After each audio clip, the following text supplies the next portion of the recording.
Shalom kepada kita semua. Selamat Paskah kepada Bapak, Ibu, saudara-saudara yang diberkati Tuhan kita Yesus Kristus, kepada pendeta, guru Injil, bahkan seluruh jemaat Tuhan dimanapun berada pada saat ini, khususnya yang berada di Gereja Metodis Indonesia Distrik 8 Wilayah 1. Kita akan mendengarkan firman Tuhan yang walaupun kita harus beribadah di rumah kita masing-masing, kita boleh mendengarkan firman Tuhan pada saat ini tanpa mengurangi iman percaya kita kepada Yesus Kristus. Sebelum kita mendengarkan firman Tuhan, mari kita satukan hati pikiran kita berdoa. Bapa di dalam Yesus Kristus, kami bersyukur kepadamu kalau pada saat ini Tuhan masih memberikan waktu bagi kami untuk kami boleh memuji memuliakan Tuhan lewat ibadah kami yang walaupun harus kami lakukan di rumah kami masing-masing akibat daripada terjadinya virus corona di tengah-tengah dunia ini, di tengah-tengah bangsa dan negara kami. Namun kami imani bahwa ini tidak menghalang persekutuan kami dengan Tuhan. Sebentar kami mau mendengar firman Tuhan, biarlah roh Tuhan yang menerjemahkan supaya kami menjadi pelaku firman-Mu. Di dalam Yesus Kristus kami berdoa. Amin. Saudara-saudara yang diberkati Tuhan kita Yesus Kristus, firman Tuhan bagi kita di hari raya Paskah ini yang tertulis dalam Yohanes pasal 20. Saya akan bacakan ayat yang pertama sampai ayat yang ke-18. Yohanes 20 ayat 1 sampai 18. Demikian firman Tuhan.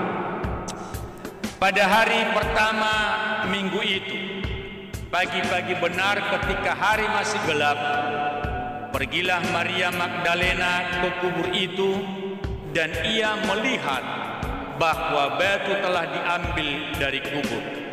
Ia berlari-lari mendapatkan Simon Petrus dan murid yang lain yang dikasihi Yesus, dan berkata kepada mereka, Tuhan telah diambil orang dari kuburnya, dan kami tidak tahu di mana ia diletakkan.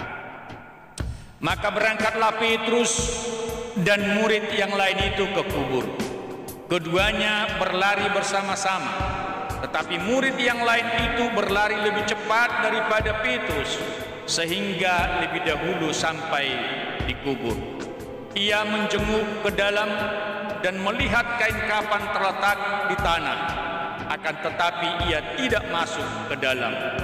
Maka datanglah Simon Petrus juga menyusul dia dan masuk ke dalam kubur itu. Ia melihat kain kafan terletak di tanah, sedang kain peluh yang tadinya ada di kepala Yesus tidak terletak dekat kain kafan itu, tetapi agak di samping di tempat yang lain dan sudah tergulung. Maka masuklah juga murid yang lain yang lebih dahulu sampai di kubur itu, dan ia melihatnya dan percaya.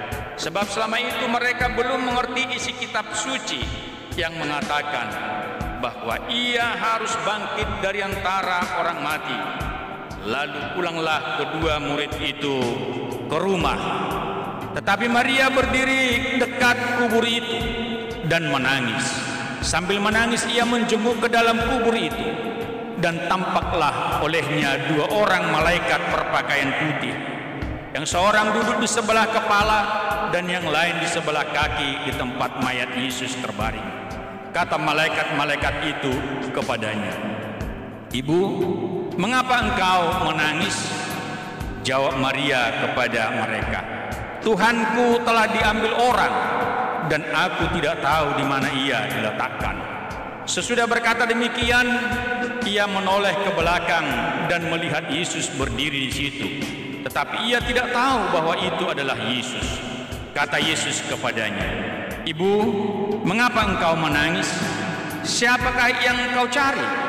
Maria menyangka orang itu adalah penunggu taman, lalu berkata kepadanya, "Tuan, jikalau Tuan yang mengambil dia, katakanlah kepadaku, di mana Tuan meletakkan dia, supaya aku dapat mengambilnya." Kata Yesus kepadanya, "Maria." Maria berpaling dan berkata kepadanya dalam bahasa Ibrani, "Rabuni," artinya guru. Kata Yesus kepadanya, "Janganlah engkau memegang aku, sebab aku belum pergi kepada Bapa, tetapi pergilah kepada saudara-saudaraku dan katakanlah kepada mereka bahwa sekarang aku akan pergi kepada Bapakku dan Bapamu, kepada Allahku dan Allahmu." Maria Magdalena pergi dan berkata kepada murid-murid, "Aku telah melihat Tuhan, dan juga bahwa Dia yang mengatakan hal-hal itu kepadanya." Sekian jauh firman Tuhan yang menjadi renungan kita di dalam Paskah ini, yaitu maut sudah kalah. Maut sudah kalah.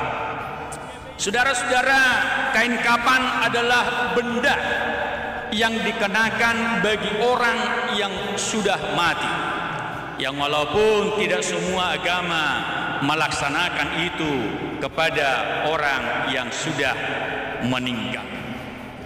Tetapi saudara-saudara, bahwa saat-saat manusia itu masih hidup, dia merasa hebat, dia begitu terkenal, dia begitu jagoan. Tetapi setelah dirinya dibungkus dengan kain kapan, semua kehebatan, semua popularitas, semua keterkenalannya itu, kejagoannya itu tidak berarti dan tidak ada gunanya lagi. Segala aktivitasnya berhenti ketika kain kapan menyelimuti tubuhnya. Yang tinggal hanyalah kenangan. Itu pun hanya beberapa lama dikenang orang, karena dia harus dikuburkan. Jadi kain kapan menjadi tanda telah berakhirnya perjalanan hidup seseorang di dunia ini. Firman Tuhan hari ini mengatakan bahwa ketika Tuhan Yesus mati di kayu salib di bukit Golgota, mayatnya diturunkan lalu dibungkus dengan kain kapan dan diberi rempah-rempah menurut adat orang Yahudi, lalu dibaringkan di dalam kubur yang digali di dalam bukit batu yang ditutup dengan batu besar. Maka berakhirlah sudah riwayat Tuhan Yesus. Tidak ada lagi yang diharapkan. Tuhan Yesus sudah kalah. Murid-muridnya pun sudah tercerai berai. Karena tidak lama lagi tubuh Tuhan Yesus akan hancur. Itulah yang dipikirkan oleh banyak orang. Itulah yang dipikirkan oleh murid-murid Yesus itu sendiri. Saudara-saudara yang diberkati Tuhan, kita tahu ketika Tuhan Yesus masih hidup, Tuhan Yesus orang terkenal. Ia banyak menolong orang yang sakit. Ia banyak menghibur orang yang susah, menghibur orang yang sedih, selalu melindungi kaum yang lemah, termasuk di dalam firman Tuhan seperti perempuan sundal. Pada saat hidupnya banyak pengagumnya. Sekarang semuanya tinggal kenangan karena Yesus sudah mati. Saudara-saudara, namun kisah tentang Tuhan Yesus ternyata tidak berakhir sampai di situ. Karena pada hari pertama minggu itu, yang diawali tindakan Maria Magdalena, yang pagi-pagi benar pergi ke kubur Tuhan Yesus, ternyata Maria Magdalena melihat batu telah diambil dari kubur itu. Maka Maria Magdalena kembali dan memberitahukan hal itu kepada Simon Petrus dan seorang murid Yesus yang lain. Setelah mendengar hal itu, Petrus dan rekannya itu segera berlari ke kubur Yesus, ingin melihat dan ingin membuktikan sendiri apa yang dikatakan Maria Magdalena. Ternyata setelah sampai di kubur itu, mereka melihat kain kapan terletak di tanah, dan kain peluh yang tadinya ada di kepala Tuhan Yesus sudah terletak dan tergulung. Saudara-saudara, apa yang menjadi perkiraan Petrus? Apa yang menjadi perkiraan Maria Magdalena? Yang pertama yang mereka pikirkan, bahwa tubuh Tuhan Yesus dicuri orang, seperti kata Maria Magdalena. Yang kedua, bahwa Tuhan Yesus telah bangkit dari kematian. Tetapi ini tidak masuk di akal. Ini tidak masuk di akal. Tetapi di dalam kebingungan itu, teringatlah murid yang lain itu pada perkataan Tuhan Yesus sebelumnya, bahwa anak manusia harus menanggung banyak penderitaan, ditolak oleh tua-tua, ditolak oleh imam-imam kepala dan ahli-ahli Taurat, lalu dibunuh dan bangkit pada hari yang ketiga, seperti yang tertulis di dalam Lukas pasal 9 ayat 22.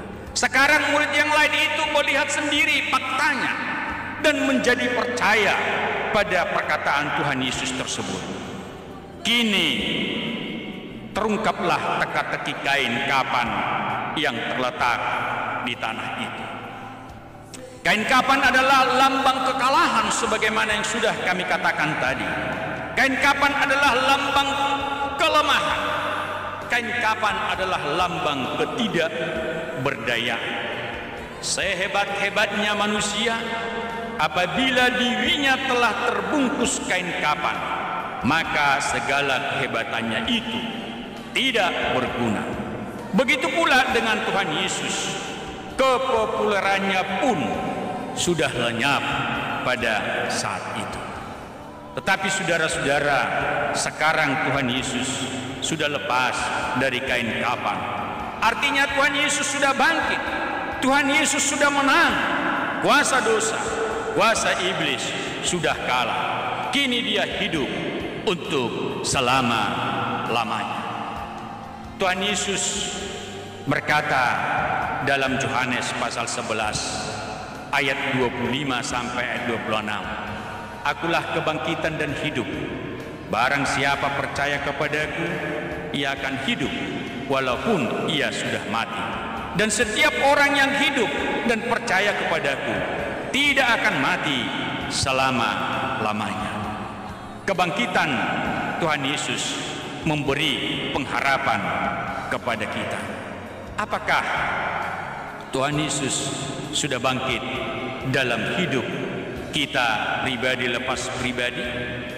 Untuk itu, datanglah kepada Tuhan Yesus dan lepaskanlah kain kapan yang membungkus hidup kita pribadi lepas pribadi. Akhir kata, Yesus sudah bangkit, maut sudah dikalahkan. Kami katakan selamat Paskah bagi kita semua. Tuhan Yesus sudah bangkit dan Tuhan Yesus memberkati kita. Salam, selamat hari Paskah. Kita berdoa. Terima kasih Bapa, Engkau telah bangkit. Engkau telah menjawab semua pergumulan kehidupan murid-murid-Mu. Kehidupan Maria Magdalena, kehidupan Simon Petrus dan murid yang lain. Demikian juga Engkau telah menjawab pergumulan hidup kami. Engkau tahu Tuhan, akhir-akhir ini kami begitu dicemaskan situasi, yang terjadi di tengah-tengah dunia ini, virus corona yang begitu mewabah. Tetapi kami percaya bahwa Yesus Kristus yang sudah bangkit dari antara orang mati menjadi jawaban bagi kami. Kami menjadi menang. Kami mempunyai pengharapan bahwa Tuhan akan segera menghapuskan segala macam virus-virus corona dari tengah-tengah dunia ini. Terima kasih Bapa, terpujilah Engkau dalam hidup kami. Di dalam Yesus Kristus kami berdoa. Amin. Shalom. Selamat Paskah.